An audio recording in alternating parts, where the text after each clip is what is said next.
and share. Now I have my volume. Okay, great. So I turned that on. I'm using a different computer today to do this.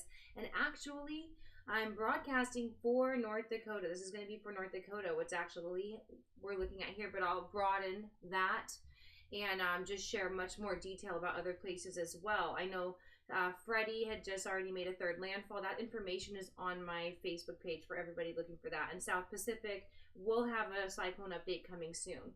So on that note, cyclones in the South Pacific have actually been lending moisture to the northern hemisphere. That started in about October that I've been showing this.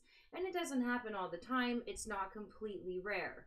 So this just goes on in cycles, and right now we do see that still there is a little bit of moisture between the South Pacific and the Northern Pacific.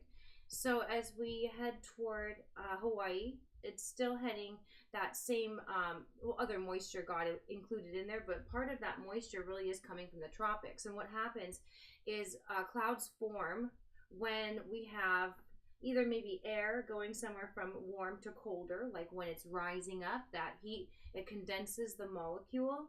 So it's the same idea if we have air that's warm near the Gulf coming up toward North Dakota where it's just typically colder. So if it is cooler air, that warm air from, let's say, the Gulf, but not quite coming from the Gulf at the moment, but soon. I'm mentioning that because let's go ahead a couple of days when our snowfall forecast comes into play.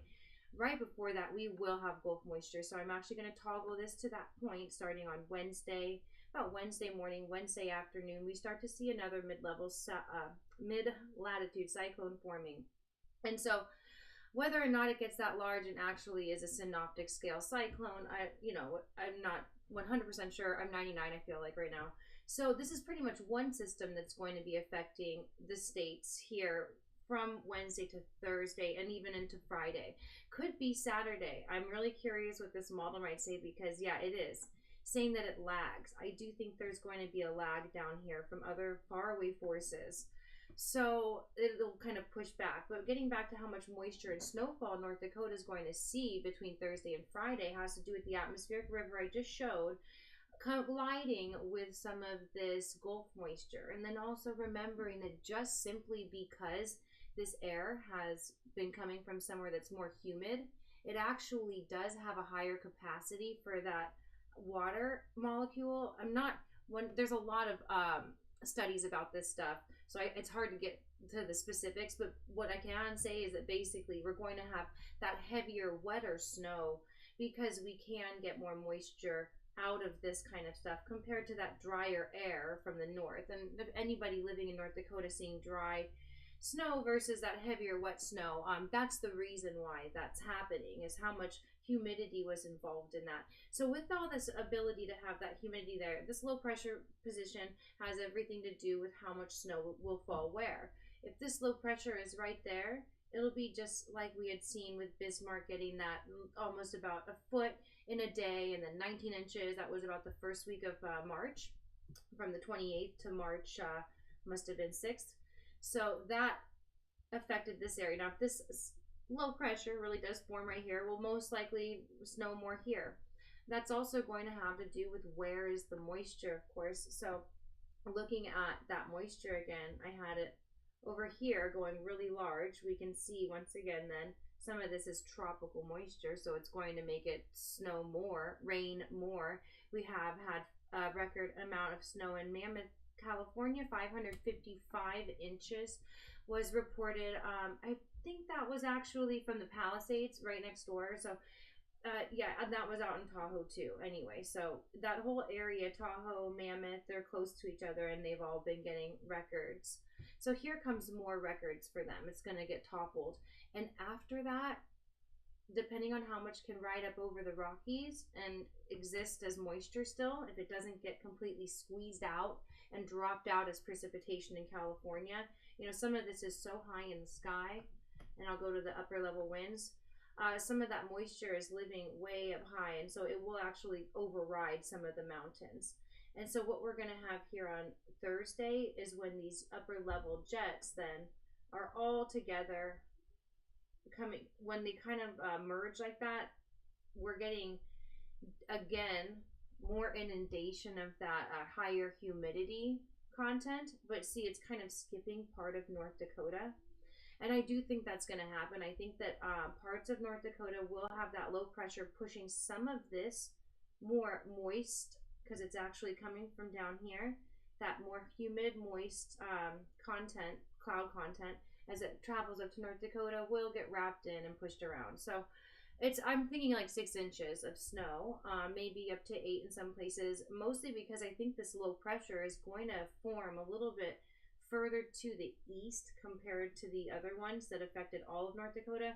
And of course, models are never 100%. I mean, maybe once in a while. But here is but when we have this kind of a formation up in the sky, it's going to inhibit the clouds. So there probably wouldn't be upper level developments, but typically we get our snowfall lower in these regions in the middle atmosphere and lower atmosphere, and that's where we see the 700 millibar low, 800 millibar low. Those ones can be good to track for snowfall. And a lot of times if we have this kind of moisture supply like we do and will, because there's clouds and there's flow from the Gulf at this level as well, this is the big snow level, lower levels, at that rate we're going to have a lot of the snow here, the heavy wet stuff, and then we'd have that drier stuff here, and it gets a little bit windier. You can see a little stronger winds behind there as they become northeast, so that'll then blow it around like we saw those drifts and how do you measure it kind of stuff. So about 6 inches, I do feel kind of confident, and I'm going to keep messing with things. I've never looked at these yet. Let's go ahead and check out the I'll go to the next 10 days with some different snow forecast models. That was the European. Here's the GFS. Is it reset? It looked the same. Okay, they do look different. All right, so the European puts just almost nothing, a couple of inches, even in the next 10 days. That seems very silly. GFS goes to kind of what I was just saying, heavier in that southwestern portion. If that low is here, we would see this. The HER would only go out through not even to that next storm, so no good. The NAM going out to 60 hours doesn't make it there either. So we'll just have to wait and see what they say. If you want to go with saying nothing, or if you want to just kind of say we're looking for a little area with a heavier band of snow, maybe up to 6 inches. I just loved these pictures. So then you guys can talk to me and ask me more about the snow update, and then I'm saying these things about what you want to say as far as my team in North Dakota on TV that I'm working with. So I would personally go with something a little more like this in belief for myself with this next storm, which puts us at, you know, few inches up to 4. I do think though some places might get 6 inches out of this, probably around here. So we can wait till we get closer and say more, and just say we could expect another snowstorm and be using the model that kind of trends more toward heavier snow in the south with this one. And I would also say that just because of where these low pressures are right now. So if they track way down toward Los Angeles, then these systems can largely miss us, or else sometimes have another low pressure up toward the north that sends a secondary somewhere around here to form. And so with this one, I'm thinking it'll kind of be right in the middle like last time, maybe a little further south than what we just saw at the beginning of March. Not the one that tracked right now this weekend, but the one before that went right. They kept going right around the border line, and I think that that's pretty much where this one will fall again. So happy forecasting. I'm going to see what WPC's zoom map looks like real quick. Just wondering about the low. Good to kind of confirm what I just said. I wanted to check the low pressures were somewhere around here, so that would feel good about that forecast. And look at this. This is like kind of a big lag. I feel like there's going to be kind of a pushback as this storm is here. That's why I think Friday, and what if Saturday, a tiny bit, at least maybe a little overcast still Saturday, if this low pressure that's forming here about Thursday, if it ends up getting pushed back by another force and kind of stalling out like this, it'll continue to maybe make it a little overcast or more flurries, a little accumulations around here. So that's what I really think for this next storm with North Dakota. And yeah, go ahead and let me know if you have any questions to my teammates there, and other people. Yeah, in the comments, let me know. And if you had questions about other storms, of course, go to my World of Weather Facebook page, and you can always contact me there. And I'm happy to share forecasts you need anywhere around the world. So have a nice day, everyone. And